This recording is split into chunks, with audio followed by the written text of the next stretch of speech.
How to tell if the narcissist really loves you. This is the question on everyone's lips. When you're in a relationship with a narcissist, or anybody, even not just enough, you want to know if that person truly loves you. But there are a few signs that can tell if the narcissist really loves you. Okay, read this video because I'm going to reveal it all. The narcissist does love you. They do love you, but not in the same way that you love them, and not in the way that you think they love you. What they love about people, about supply, about you, is if you conform, if you stay compliant, if you do what the narcissist wants you to do. That is what a narcissist loves the most. If you are giving them what they want, ultimately, that's what makes that relationship successful, I guess. But in doing so, if you conform and give the narcissist everything they want, be prepared to give them your life. No, seriously, be prepared to give them your life because that's what it costs, alright? It costs you your life, your time, your energy, and your emotion. This is what I mean, they suck you dry. They will take everything from you because they're going to want their needs to be met over and over and over again. And ultimately, it doesn't matter how much you give, it's never enough. There's a sensational need to want more and more. And this, my friends, this is part of the disorder.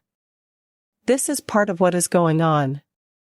They have this irregularity, they're not able to self-soothe. So they need this confirmation, they need this validation from other people. You know what?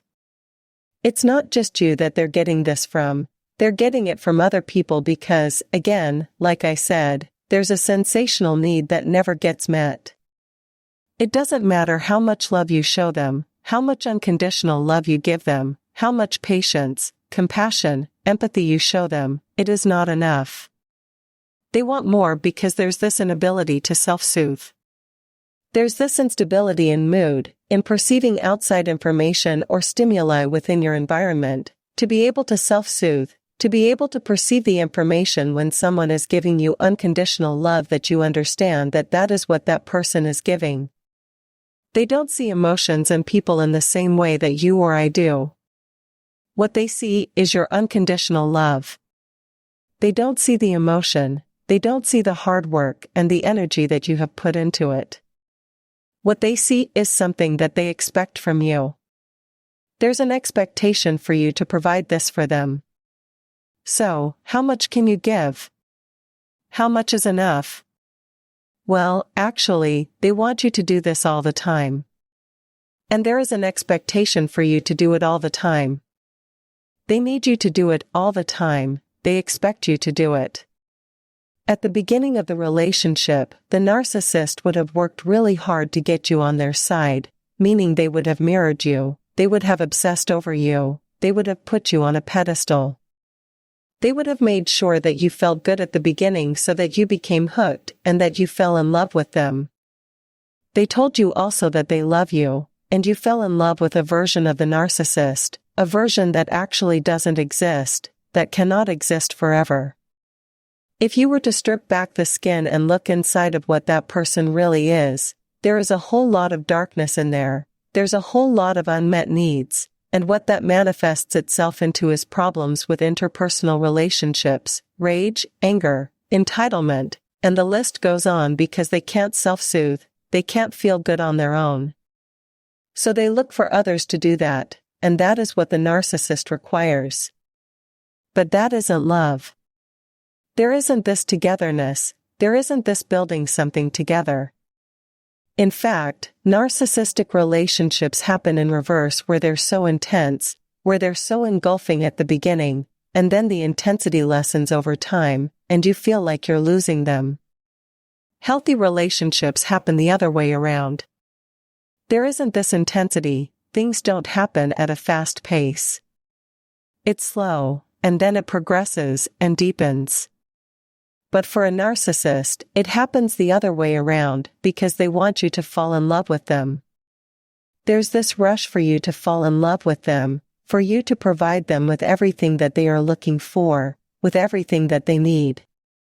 Because then they don't have to work so hard. They know that they've got you, they know that you love them, they know that you accept them. So they believe that you accept their faults and all, and you just have to deal with it. You have to just put it right, kind of like how a parent has an unruly child or a naughty child. That is the kind of love that you will be expected to give the narcissist. And indeed, if you look back, that is the kind of love that you did have with the narcissist. It's one-sided. The narcissist does love you as long as you are giving them what they want. They love you in a way where you provide something for them. They see people as objects, so objects are things that you can pick up and put down, and they're also replaceable. There is no real connection from one person to another because the narcissists can't connect. They have an attachment disorder, alright? When you have an attachment disorder, it makes it very difficult for you to perceive emotions, understand the other person, but also to connect to the other person. When you can't connect yourself, how do you expect that person to be able to connect to another person? You can't, and this is where the issues lay, this is where the problems are. You know, you believe or feel like the narcissist loves you, but not in the way that you understand. You're always chasing your tail, you're always chasing that part at the beginning because you've seen it, you've had a taste of it, and you're thinking, okay, maybe they are like this, maybe they're just going through a tough time. You make excuses.